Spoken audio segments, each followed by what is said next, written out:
नमस्कार दोस्तों, स्वागत है आप सभी का मेरे चैनल पे।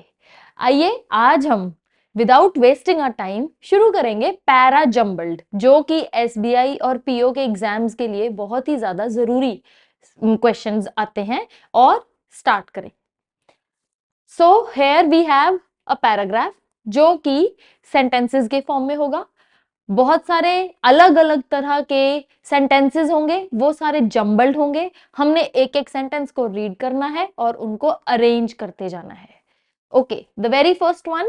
As he grew older, John's dedication to learning foreign languages in school and on his own became more apparent, and he continued to expand his knowledge of different tongues and cultures.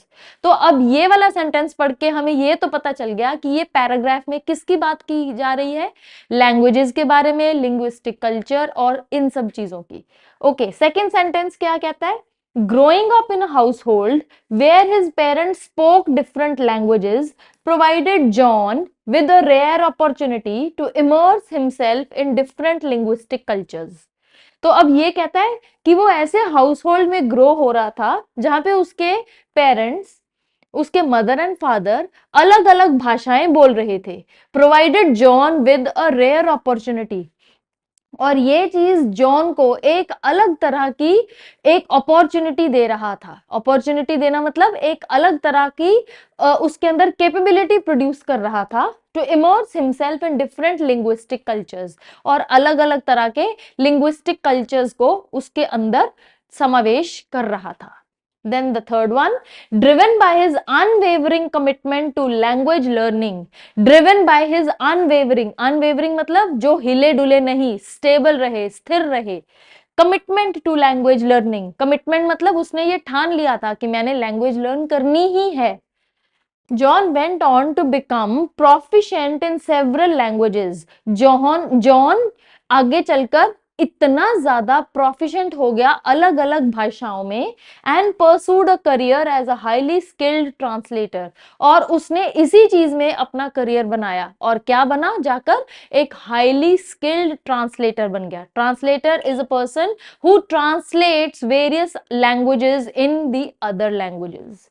Okay, John's experience with learning foreign languages is unlike any other. मतलब John का experience learning करने के समय जब foreign languages को learn कर रहा था इज अनलाइक एनी अदर, किसी दूसरे के कंपैरिजन वाला नहीं था, वो बिल्कुल हटकर था, डिफरेंट था।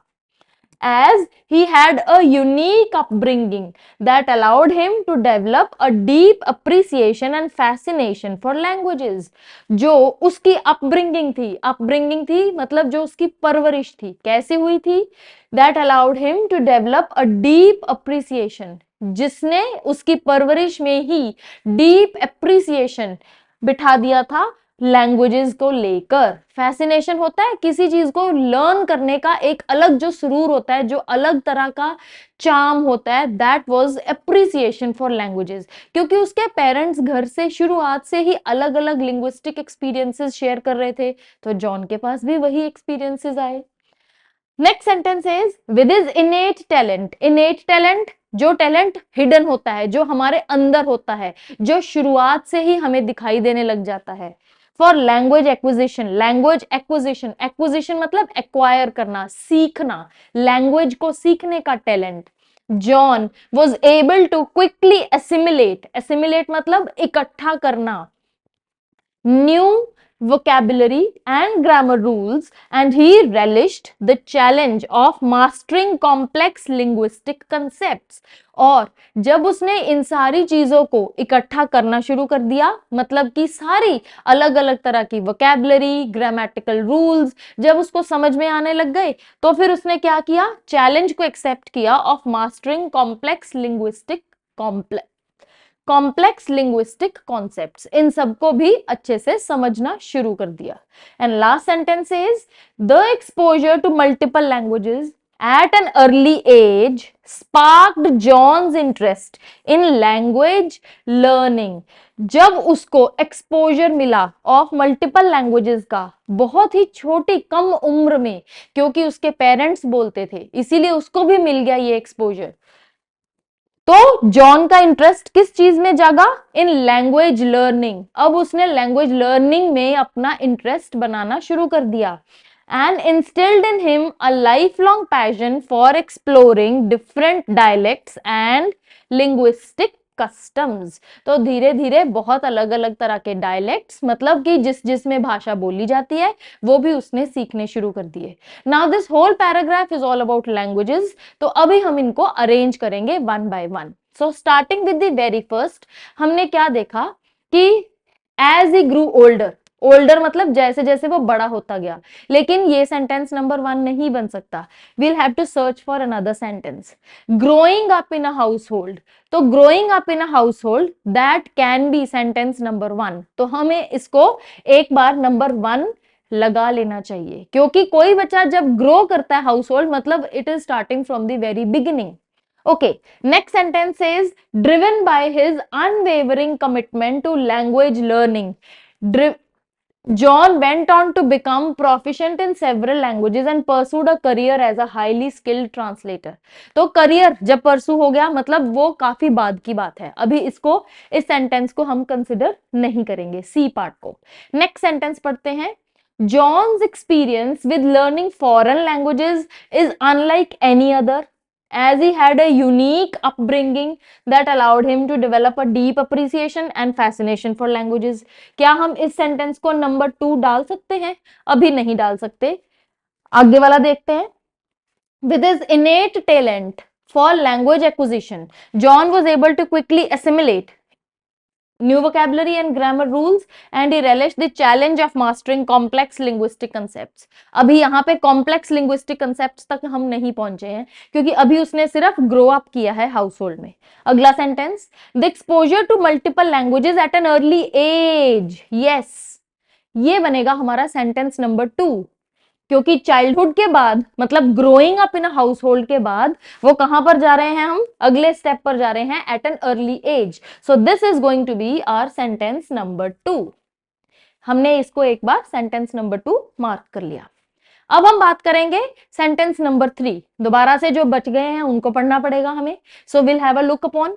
As he grew older, John's dedication to learning foreign languages at an early age हमने कर लिया। फिर यहां पर उसकी बात हो रही है in school and his own became apparent। तो this is going to be your sentence number 3, क्योंकि वहां पे किसकी बात कर रहे हैं हम?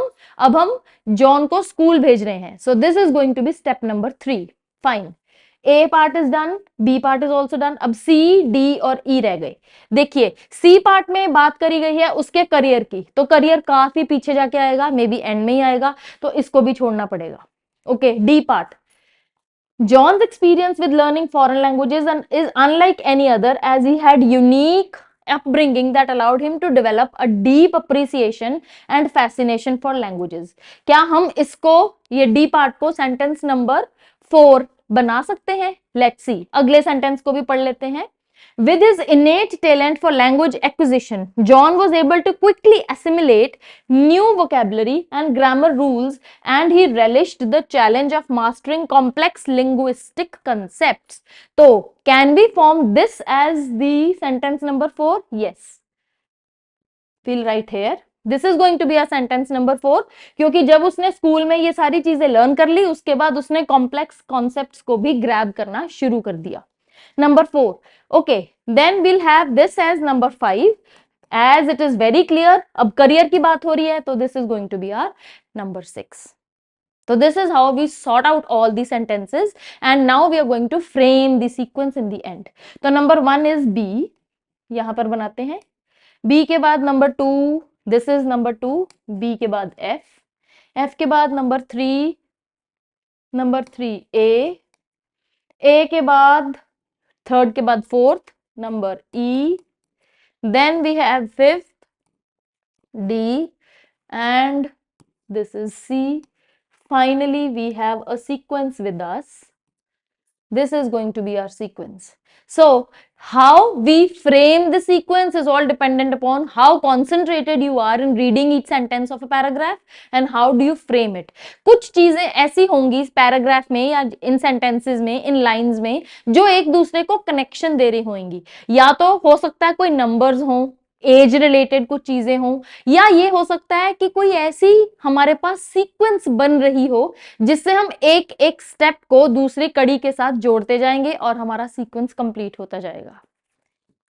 Fine, thank you very much for watching this content today. I hope you have really liked it and अब आपको ये पैरा जम्बल्ड वाले करने समझ में आ जाएंगे and you can practise more of your own. Stay tune to my channel, please keep watching.